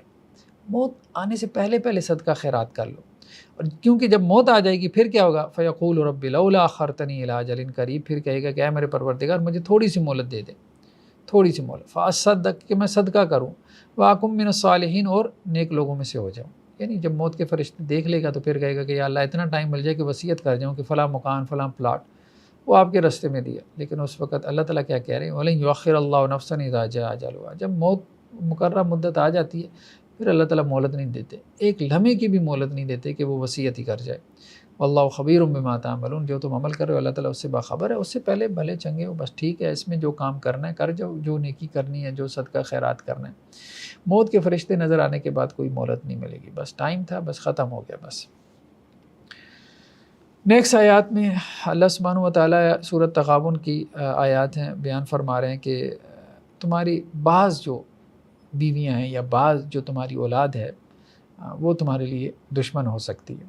کہا جا رہا ہے کہ اہل ایمان، ان من ازواجکم و اولادکم عدو لکم، تمہاری بعض بیویاں، ساری نہیں بعض، اور تمہاری بعض اولادیں تمہارے لیے دشمن ہو سکتی ہیں۔ دشمن کس معنی میں؟ کہ تمہیں اللہ سے دور کر سکتی ہیں۔ انسان کیا کرتا ہے؟ بیوی بچوں کی خاطر جو ہے وہ رشوت لیتا ہے، بیوی بچوں کی خاطر جو ہے وہ سود کھانے پہ آمادہ ہو جاتا ہے، بیوی بچوں کی خاطر جو ہے وہ حرام کماتا ہے کہ ان کی خواہشات اس نے پوری کرنی، ٹھیک ہے، ان کا کرنا ہے۔ یہ ہمارے یہاں سرکاری محکموں میں دیکھ لیں، واپٹا کے اندر، اسی طرح جو ہے وہ LDA میں یا پولیس میں جتنی رشوت ہے، کیوں ہے؟ جی بچوں کو جب مہنگے اسکولوں میں پڑھانا ہے تو اب وہ فیسیں کہاں سے پوری کریں؟ وہ تنخواہ سے تو پوری نہیں ہو رہی، تو اب وہ رشوت لیتے ہیں، اب وہ ظلم کرتے ہیں، اب وہ زیادتی کرتے ہیں، اب وہ حرام مال کھاتے ہیں۔ تو اب یہ جتنی بھی حرام خوری ہے، یا جتنے یہ جو حرام خور ہیں، یہ سب کس لیے جو ہے یہ سب کچھ حرام خوری کر رہے ہیں؟ ہری بات ہے، اپنی اولاد کے لیے کر رہے ہیں، اپنے اولاد کا فیوچر بنانے کے لیے کر رہے ہیں۔ اور اولاد کا فیوچر کیا بنتا ہے؟ جس اولاد کو انہوں نے حرام جو ہے وہ کھلا پلا کے بڑا کیا ہوتا ہے، وہی اولاد جو ہے وہ جوانی کے بعد ان کا دشمن بن جاتی ہے، ان کو پوچھتی تک نہیں ہے۔ تو جو گوشت جو ہے وہ حرام کے مال سے پلا بڑا ہو، یعنی دوسروں کا حق غصب کر کے، دوسروں کے اوپر ظلم کر کے، زیادتی کر کے، دوسروں کی رضامندی کے بغیر آپ نے ان کا مال ہڑپ کر کے اپنی اولاد کو پالا پوسا ہو، وہ آپ کی فرما بردار کیسے ہو سکتی ہے؟ وہ تو آپ کے لیے جو ہے وہ لعنت کا باعث بنے گی۔ تو خیر بہرحال یہ بعض جو اولاد ہوتی ہے اور بعض بیویاں ہیں، یہ تمہارے لیے دشمن بن جاتی ہیں۔ کب دشمن بن جاتی ہیں؟ جب تم ان کی خواہشات کو جو ہے وہ اللہ کے حکم کے اوپر مقدم رکھو، تم مسلمانوں کے اوپر ظلم کر کے جو ہے وہ اپنے بچوں کا پیٹ پالنا شروع کر دو ہیں، تو پھر وہ تمہارے دشمن ہیں، تمہاری دنیا اور آخرت دونوں تباہ کر رہے ہیں۔ وَإِن تَعْفُوا وَتَصْفَحُوا وَتَغْفِرُوا فَإِنَّ اللَّهَ غَفُورٌ رَحِيمٌ، اور اگر تم معاف کرو اور درگزر کرتے رہو تو اللہ سبحانہ و تعالیٰ بھی معاف کرنے والا ہے۔ انما اموالکم واولادکم فتنہ، دیکھو تمہارے مال اور تمہاری اولاد تمہارے لیے آزمائش ہے، فتنہ ہے۔ مال بھی آزمائش ہے، اولاد بھی آزمائش ہے۔ اس آزمائش میں تم نے کامیاب ہونا ہے۔ کامیاب کس طرح سے ہونا ہے؟ کہ اللہ کی نافرمانی نہیں کرنی، بیوی بچوں کے لیے اللہ کی نافرمانی نہیں کرنی، اور اگر تمہیں وہ نافرمانی پہ مجبور بھی کرتے ہیں درگزر کر دیا کرو، جیسے قرآن نے پچھلی آیت میں کہا درگزر کر دیا کرو، معاف کر دیا کرو، چشم پوشی اختیار کر لو۔ اگر ناجائز خواہشات کا اظہار کرتے ہیں سنی انسنی کر دیا کرو، لڑائی جھگڑے میں نہ پڑو کہ بھائی میں نہیں پوری کر سکتا آپ کی، کہاں سے کروں، حلال سے نہیں ہو سکتی، اور حرام جو ہے وہ کما کے تمہارا پیٹ اس لیے نہیں پال سکتا کہ میں اپنی بھی آخرت اور دنیا نہیں تباہ کر سکتا اور تمہاری بھی جو ہے وہ آخرت اور دنیا نہیں برباد کر سکتا. تو تمہارے مال اور تمہاری اولاد تمہارے لیے آزمائش ہیں. بس اس آزمائش میں اس ٹیسٹ میں سے تم نے کامیاب ہو کے جو ہے وہ دکھانا ہے کہ مال کو غلط جگہ پہ خرچ نہیں کرنا ہے، کیونکہ اس کے بارے میں سوال ہوگا کہ مال کہاں سے کمایا اور کہاں پہ خرچ کیا. اور اسی طرح جو ہے وہ اولاد کی وجہ سے جو ہے کوئی ایسا نہیں کرنا کہ دوسروں کے اوپر ظلم کرنا شروع کر دو، دوسروں کا مال کھانا شروع کر دو. نیکسٹ جو ہے سورۃ طلاق ہے. سورۃ طلاق کے شروع میں جو ہے وہ طلاق دینے کا صحیح طریقہ بیان کیا ہے. تو طلاق دینے کا صحیح طریقہ یہی ہے کہ قرآن یہ کہتا ہے کہ اے نبی صلی اللہ علیہ وسلم مطلب مسلمانوں سے کہہ دیں کہ جب تم نے اپنی بیویوں کو طلاق دینی ہو تو ان کو عدت میں طلاق دو. یعنی عدت کے شروع میں مراد یہ ہے کہ طہر کی حالت میں طلاق دو. ایک صحابی رسول حضرت عبداللہ بن عمر رضی اللہ عنہ، انہوں نے اپنی بیوی کو حیض کی حالت میں، مینسز کی حالت میں طلاق دے دی. تو اللہ کے رسول صلی اللہ علیہ وسلم کے پاس معاملہ پہنچا تو آپ صلی اللہ علیہ وسلم نے فرمایا کہ ایسا کرو کہ مینسز کی حالت میں طلاق دینا یہ ٹھیک نہیں ہے. تو جب وہ پاکی کی حالت میں ہو نا، ابھی تو یہ ایک طور ہے، اس سے اگلا جو طور ہوگا نا، اگر تم نے طلاق دینی ہے تو اس طور میں اس کو طلاق دو. تو اس لیے سب فقہا یہی کہتے ہیں کہ طلاق دینے کا سنت اور صحیح طریقہ یہی ہے کہ طور کی حالت میں، جب بیوی پاکی کی حالت میں، اس وقت طلاق دے. لیکن اگر کوئی مینسز کی حالت میں طلاق دے دے تو کیا وہ طلاق ہو جاتی ہے؟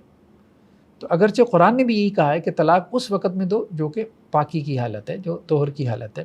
ہاں، لیکن اگر مینسز میں طلاق دے دی تو اس میں بعض فقہا یہ کہتے ہیں کہ مینسز کی طلاق واقع ہو جاتی ہے.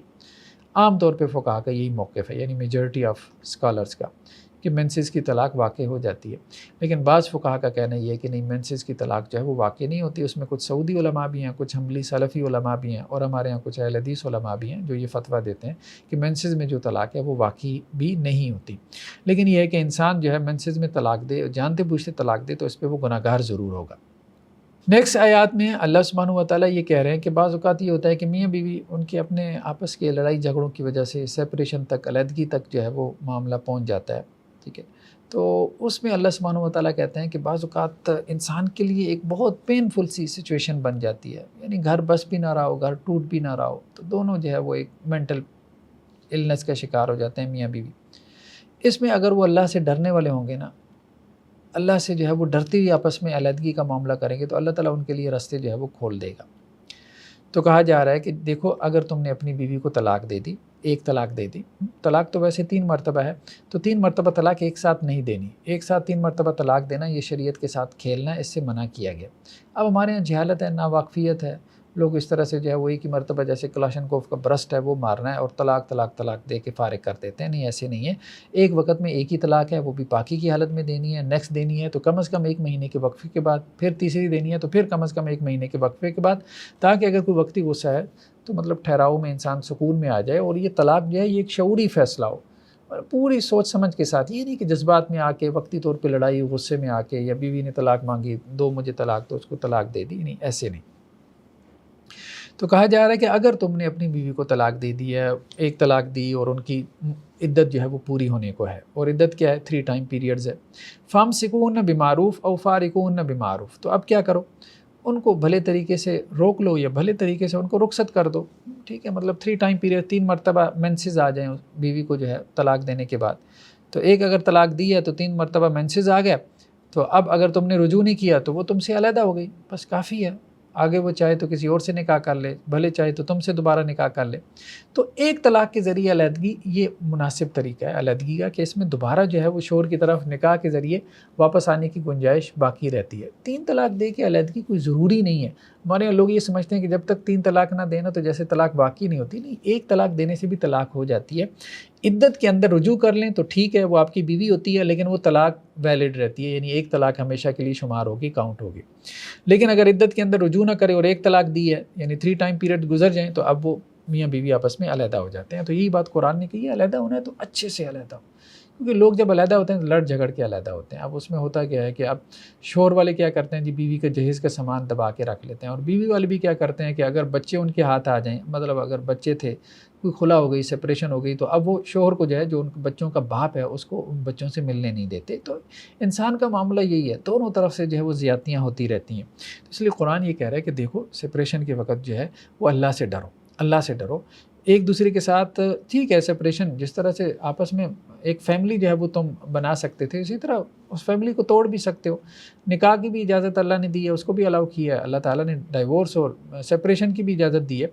لیکن معاملہ یہ ہے کہ سپریشن کے وقت جو ہے وہ غصے مت دکھاؤ، تاکہ غصوں میں ایک دوسرے کے ساتھ زیادتی نہ کرو، اور دیکھو سپریشن کے وقت بھی جو اللہ سے ڈرتا رہے گا اور دوسرا جو اس کا لائف پارٹنر ہے اس کا حق ادا کرے گا، وَمَن يَتَّقِ اللَّهَ يَجْعَل لَهُ مَخْرَجًا، اس کے لیے اللہ تعالیٰ ضرور رستہ نکال دے گا، کوئی اچھا رستہ نکالے گا، یعنی اس کو جو ہے وہ کہیں اور سے اللہ سبحانہ و تعالیٰ رزق دے دے گا، اور بہتر جو ہے وہ لائف پارٹنر بھی دے دے گا، کہیں اور سے اللہ تعالیٰ اس کو جو ہے اطمینان اور سکون دے دے گا۔ وَيَرْزُقُهُ مِنْ حَيْثُ لَا يَحْتَسِبُ، اللہ تعالیٰ اس کو وہاں سے رزق دے گا جہاں سے اس کو گمان بھی نہیں ہے۔ وَمَن يَتَوَكَّلْ عَلَى اللَّهِ فَهُوَ حَسْبُهُ، جو اللہ کے طرف اپنے معاملات سپرد کر دے گا تو اللہ اس کے لیے جو ہے وہ کافی ہو جائے گا۔ لیکن یہ ہے کہ اللہ کے سپرد کرنے کے لیے ضروری ہے کہ پہلے انسان کوشش بھی تو کرے نا۔ اب کیا ہے کہ خود کوشش تو کرنی نہیں ہے، کچھ بھی نہیں کرنی، یعنی ہر الٹا سیدھا کام کرنا ہے اپنے گھر کو توڑنے کے لیے، ٹھیک ہے، اپنے گھر کو توڑنے کے لیے ہر الٹا سیدھا کام کرنے کے بعد جو ہے اب جب گھر ٹوٹ گیا جی میں نے اپنا معاملہ اللہ کے سپرد کر دیا، یہ اللہ کے سپرد نہیں کرنا۔ اللہ کے سپرد کرنا یہ ہے کہ آپ نے ممکن حد تک گھر کو جوڑنے کی کوشش کی ہے لیکن اس کے باوجود گھر نہیں جوڑا، تو اب آپ نے اپنا معاملہ اللہ کے اوپر چھوڑ دیا، تو پھر یہ ہے کہ اللہ تعالیٰ اس بندے کے لیے کافی ہو جائے گا۔ ان اللہ بالغ امری، بے شک اللہ تعالیٰ جو ہے وہ اپنا جو کام ہے وہ اس کو پورا کر کے رہتا ہے۔ قد جعل اللہ لکل شیء قدرا، اللہ تعالیٰ نے ہر چیز کا ایک وقت مقرر کر رکھا ہے، یعنی ہر چیز ایک وقت کے اوپر ہوتی ہے۔ نیکسٹ جو ہے سورہ تحریم ہے۔ سورہ تحریم کے شروع میں جو ہے وہ خاص طور پہ مسلمانوں کو یہ حکم دیا گیا کہ اپنے اہل و عیال کو جہنم کی آگ سے بچانے کا سامان پیدا کرو، یہ دنیا کے فیوچر کے لیے، ہم اپنے بچوں کے فیوچر کے لیے کنسرنڈ ہوتے ہیں، ان کی سکولنگ اچھی کرنی ہے کہ بڑے ہو کے وہ کچھ پڑھ لکھ کے جو کوئی ڈگری حاصل کر کے جو ہے وہ کچھ کما سکیں۔ والدین کتنے کنسرنڈ ہوتے ہیں، لاکھوں روپے، ملینز جو ہے وہ اپنے بچوں کے فیوچر کے اوپر لگا دیتے ہیں۔ تو اسی طرح قرآن یہ کہہ رہا ہے کہ اصل ان کا فیوچر آخرت ہے، اس کے حوالے سے کیا تم نے کیا، مطلب کوئی ان کی جو ہے وہ قرآن پڑھنے پڑھانے کے حوالے سے ان کی کوئی ٹیوشن لگوائی ہے، کبھی تم نے یہ سوچا ہے کہ ان کو میں قرآن کا ترجمہ پڑھوا دوں، کبھی یہ سوچا ہے کہ ان کو دین کا جو ہے وہ بنیادی علم جو ہے وہ میں ان کو سکھلا دوں، بس یہی ہے کہ سکولنگ اچھی کرنی ہے، اس پہ جو ہے وہ خرچ کرنا ہے۔ اب وہ بڑے ہو کے جو ہے وہ ماں باپ کے بھی اس طرح سے کام نہیں آتے۔ یا ایھا الذین آمنوا قوا انفسکم واہلیکم نارا، اہل ایمان اپنے آپ کو بھی جہنم کی آگ سے بچاؤ، اپنے گھر والوں کو بھی، جس جہنم کا ایندھن جو ہے وہ لوگ ہوں گے اور پتھر ہوں گے، اور اس جہنم کے اوپر سخت خوب فرشتے مقرر ہوں گے، لا یعصون اللہ ما امرهم، اللہ جو بھی ان کو حکم دے گا وہ اس کی نافرمانی نہیں کریں گے، ویفعلون ما یؤمرون، اللہ تعالیٰ جو انہیں حکم دے گا وہ اس کو بجا لائیں گے، یعنی جس طرح سے جس کو عذاب دینا ہے وہ اس کو اسی طرح سے وہ فرشتے جو ہے وہ عذاب دیں گے۔ تو کہنے کا مقصد یہ ہے کہ اصل میں تو جہنم کی آگ سے بچاؤ اپنی اولاد کو، اس ڈر اور اس فکر میں رہو اور اس کے لیے کچھ کر کے دکھاؤ۔ یہ والدین کا اصل میں جو ہے وہ کنسرن ہونا چاہیے۔ اگر یہ کنسرن نہیں ہوگا تو وہ اولاد تمہاری آخرت کی تو خیر نہیں رہے گی، تمہاری دنیا کی بھی نہیں رہے گی۔ تو اب وہی اولاد جو ہے جس کو آپ نے اللہ سے کوئی مطلب ڈرنا سکھایا ہو، تو بڑھاپے میں جا کے وہی اولاد صحیح معنوں میں آپ کے کچھ کام آتی ہے، ورنہ تو جس کو آپ نے صرف دنیا داری سکھائی ہے وہ آپ کی کیوں کام آئے گی، کیونکہ دنیا داری میں تو کئی والدین کا کوئی مقام اور مرتبہ ہے ہی نہیں، والدین کی قربانی کا ذکر ہے ہی نہیں، وہاں تو سارا یہی ہے کہ جی والدین جو ہے وہ ان کا فرض تھا، انہوں نے کر دیا، بس کچھ اور بھی کر دیتے تو وہ بھی شاید آپ کا حق تھا، تو یہ معاملہ ہو جاتا ہے۔ نیکسٹ آیات میں جو ہے وہ سچی توبہ کرنے کا حکم ہے، اور کہا جا رہا ہے کہ اہل ایمان توبوا الی اللہ توبۃ نصوحا، اللہ کی جناب میں توبہ کرو۔ توبہ اللہ کا بہت بڑا حکم ہے، یہاں تک قرآن نے کہا وَمَن لَّمْ يَتُب فَأُولَٰئِکَ هُمُ الظَّالِمُونَ، جو توبہ نہیں کرتے وہ ظالم ہیں۔ تو ہر حال میں انسان کو جو ہے وہ توبہ کے حال میں رہنے کی ضرورت ہے۔ اللہ کے رسول صلی اللہ علیہ وسلم کے بارے میں آتا ہے، حضرت عبداللہ بن عمر رضی اللہ عنہ کہتے ہیں کہ آپ صلی اللہ علیہ وسلم ایک مجلس میں 70 مرتبہ 100 مرتبہ استغفار کر لیا کرتے تھے، یعنی 100 مرتبہ ایک سٹنگ میں اللہ کے رسول صلی اللہ علیہ وسلم استغفار کے کلمات کہہ لیا کرتے تھے۔ تو ہمیں ہر حال میں اللہ سے توبہ استغفار کرتے رہنا چاہیے، بلکہ لیلۃ القدر کی رات کی جو دعا ام المومنین حضرت عائشہ رضی اللہ عنہا کو آپ صلی اللہ علیہ وسلم نے سکھائی، وہ بھی کیا تھی؟ وہ بھی یہی تھی کہ اللہ سے معافی، اللہ سے توبہ استغفار کریں، اللہم انک عفو تحب العفو فاعف عنی۔ پھر اسی طرح آپ صلی اللہ علیہ وسلم نے فرمایا کہ سید الاستغفار، استغفار کے کچھ کلمات ایسے ہیں جن کو کہا گیا کہ یہ تمام جتنے بھی استغفار کے کلمات ہیں یہ ان کے سردار ہیں۔ تو آپ صلی اللہ علیہ وسلم نے فرمایا کہ سید الاستغفار اگر کوئی صبح میں پڑھ لے تو اس دن میں اس کی وفات ہو جائے تو وہ جنتی ہے، اور اگر رات میں پڑھ لے تو اس رات میں اس کی وفات ہو جائے تو وہ جنتی ہے۔ اور سید الاستغفار کے اللہم انت ربی لا الہ الا انت خلقتنی وانا عبدک وانا علی عہدک ووعدک ما استطعت واعوذ بک من شر ما صنعت وابوء لک بنعمتک علی وابوء بذنبی فاغفر لی فانہ لا یغفر الذنوب الا انت۔ یا اللہ آپ میرے خالق، آپ میرے مالک، یا اللہ آپ کی جو نعمتیں ہیں میں تسلیم کرتا ہوں، آپ کی میرے اوپر بہت نعمتیں ہیں، یا اللہ میں یہ بھی تسلیم کرتا ہوں کہ میں نے جو گناہ کیے وہ میرے ہی گناہ ہیں، یا اللہ میں نے اپنے گناہوں کے ذریعے جو شر پیدا کیا مجھے اس شر سے محفوظ رکھنا، یعنی میرے گناہوں کے برے اثرات سے، بیڈ افیکٹ سے یا اللہ مجھے محفوظ رکھنا۔ یا اللہ آپ ہی میرے گناہوں کو معاف کرنے والے ہیں، آپ ہی میرے گناہوں کو معاف کرنا ہے۔ تو اس طرح سے توبہ اللہ تعالیٰ کا حکم ہے۔ بعض اوقات یہ ہوتا ہے کہ انسان کو جو ہے وہ کسی گناہ کی عادت ہو جاتی ہے، کسی ایڈکشن میں مبتلا ہو جاتا ہے، صبح گناہ کیا توبہ کی، پھر شام کو گناہ کیا پھر توبہ کی، پھر صبح گناہ کیا پھر توبہ کی، تو انسان یہ سوچتا ہے کہ یار یہ کیا ہے، توبہ کو تو میں نے مذاق بنا لیا۔ نہیں، ایک یہ ہے کہ گناہ کرنا، اور دوسرا یہ ہے کہ توبہ نہ کرنا۔ تو توبہ نہ کرنا ایک دوسرا گناہ ہے، تو گناہ پہ گناہ نہ کریں، گناہ پہ گناہ نہ کریں۔ تو دن میں 70 مرتبہ گناہ ہو جائے کوئی حرج نہیں ہے، اللہ سے توبہ استغفار کریں۔ توبہ استغفار کرتے رہیں گے تو اللہ سبحانہ و تعالیٰ جو ہے وہ آپ کو گناہ کی دلدل سے کبھی نہ کبھی جو ہے وہ نکال لے گا۔ دیکھیں جو دروازہ کھٹکھٹاتا رہتا ہے اس کے لیے دروازہ کبھی نہ کبھی کھول دیا جاتا ہے، جو کھٹکھٹانا ہی بند کر دے تو اس کے لیے دروازہ کیا کھلے گا۔ تو گناہ سے نکلنا چاہتے ہیں تو توبہ کو نہ چھوڑیں، توبہ کرتے رہیں، استغفار کرتے رہیں، بھلے شروع میں رسمن ہو، لیکن یہ ہے کہ بعد میں کوشش کریں کہ یہ توبہ جو ہے وہ دل سے بھی ہو۔ توبہ اصل میں یا توبۃ النصوح یا سچی توبہ وہ ہے کہ جو بیسیکلی دل کی کیفیت ہوتی ہے، کہ دل میں کبھی ندامت اور شرمندگی کا احساس پیدا ہوتا ہے کہ یار میں نے غلط کیا، پھر آنکھوں میں نمی پیدا ہوتی ہے، انسان کی آنکھوں میں آنسو آ جاتے ہیں۔ اللہ کے رسول صلی اللہ علیہ وسلم فرمایا کہ اگر انسان جو ہے وہ اپنی آنکھوں سے آنسو کا ایک قطرہ بھی ٹپکا دے، تو جس آنکھ سے اللہ کی خشیت کی وجہ سے ایک آنسو بھی گراؤ تو اس کے اوپر جہنم کی آگ حرام ہو جاتی ہے۔ تو بہت بڑی جو ہے وہ فضیلت ہے، تنہائی کے آنسو خاص طور پہ جب اللہ کے علاوہ کوئی نہ دیکھ رہا ہو، تو اس وقت میں اپنے گناہوں سے جو ہے وہ اللہ کی جناب میں توبہ کرنا، استغفار کرنا۔ تو توبہ بیسیکلی کیا ہے؟ دل کی توبہ ہے۔ پھر اس کے بعد جو ہے وہ اپنی آنکھوں سے اس کا اظہار کرنا ہے، یعنی آنسو بہانا ہے، اور پھر اس کے بعد جو ہے وہ اپنی زبان سے استغفار کے کلمات کہنا ہے۔ تو اس طرح سے توبہ کرے گا تو یہ سچی اور خالص توبہ ہے، اور انشاءاللہ سے یہ اس کی زندگی میں تبدیلی لے کے آئے گی۔ اور پھر یہ ہے کہ گناہ اگر بار بار ہو رہا ہو تو اس کی وجہ سے جو ہے وہ توبہ استغفار سے انسان کو جو ہے وہ مایوس نہیں ہو جانا چاہیے، توبہ استغفار کرتا رہے۔ تو کہا جا رہا ہے کہ اگر تم توبہ کرتے رہو گے تو اللہ تعالیٰ تم سے تمہارے گناہوں کو دور کرتا رہے گا اور تمہیں ایسے باغات میں داخل کرے گا جس کے نیچے نہریں بہتی ہیں۔ یوم لا یخزی اللہ النبی والذین آمنوا، اور قیامت والے دن اللہ تعالیٰ اہل ایمان کو اور اپنے نبی کو رسوا نہیں کرے گا۔ نورہم یسعی بین ایدیہم وبایمانہم، اور جو ان کا نور ہوگا یعنی اہل ایمان کا، وہ ان کے آگے آگے اور ان کے دائیں طرف دوڑا ہوگا۔ یعنی جو ایمان کا نور ہوگا وہ قلب کی وجہ سے آگے آگے بڑھ رہا ہوگا، جو نیک اعمال کا نور ہوگا ان کے دائیں طرف ہوگا، کیونکہ انسان عام طور پہ نیک اعمال دائیں ہاتھ سے کرتا ہے۔ تو وہ یہ کہہ رہے ہوں گے ربنا اتمم لنا نورنا واغفر لنا، اے ہمارے رب ہمارے نور کو مکمل کر دے اور ہمیں معاف فرما دے، بے شک آپ ہر چیز پہ قدرت رکھنے والے ہیں۔ قیامت والے دن ہر شخص نے پل صراط کے اوپر سے گزرنا ہے، یعنی جہنم کے اوپر سے گزرنا ہے۔ جس نے جنت میں جانا ہے، جس جی نے، اس نے جہنم کے اوپر سے گزر کے جانا ہے۔ تو جہنم کے اوپر گھپ اندھیرا ہوگا، اس وقت کون سا نور کام آئے گا؟ انسان کے ایمان کا اور اس کے اعمال کا۔ جس قدر ایمان اور اعمال ہوں گے اسی قدر جو ہے اس کے ارد گرد روشنی ہوگی، جس روشنی کی آپ کہہ لیں کہ جی پیچھے پیچھے وہ جو ہے وہ جہنم کے اوپر سے جو ہے وہ اپنا سفر جو ہے وہ طے کرے گا۔ اور اللہ کے رسول صلی اللہ علیہ وسلم کی بعض روایتوں سے ملتا ہے کہ کوئی شخص جو ہے وہ بجلی کی چمک کی طرح گزر جائے گا، کوئی گھوڑ سوار کی طرح جو ہے وہ تیزی سے گزر جائے گا، کوئی دوڑتا ہوا، کوئی چلتا ہوا، اور کوئی گھسٹتا ہوا گھٹنوں کے بل وہاں سے گزرے گا، اور کوئی جہنم کے اندر ہی گر جائے گا۔ تو بہر اللہ سبحانہ و تعالیٰ ہم سب کو جہنم کی آگ سے محفوظ رکھے اور توبہ استغفار کو جو ہے وہ اپنی عادت بنانے کی توفیق نصیب فرمائے۔ جزاکم اللہ خیر، والسلام علیکم ورحمۃ اللہ وبرکاتہ۔